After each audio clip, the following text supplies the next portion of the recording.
4 లక్షణాలు కలిగిన వాడు ప్రపంచంలో ఏ పనిలోనూ ఓడిపోడు అన్నాడు. అందుకోసం అన్ని పనులు అవుతాయి అన్నారు. ఏమిటా 4 లక్షణాలు?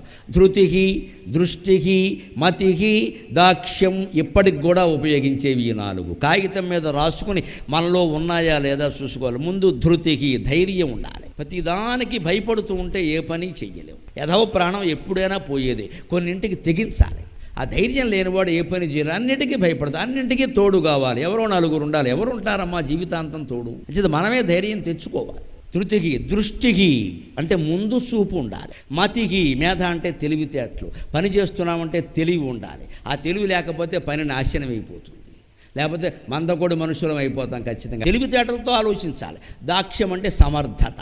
అసమర్థుడైన వాడు ఎప్పుడూ ఏ కార్యాన్ని సాధించలేడు. ధృతికి, దృష్టికి, మతికి, దాక్ష్యం ఈ 4 లక్షణాలు ఉంటే హనుమంతుల్లా మనం కూడా పనులు సాధిస్తాం.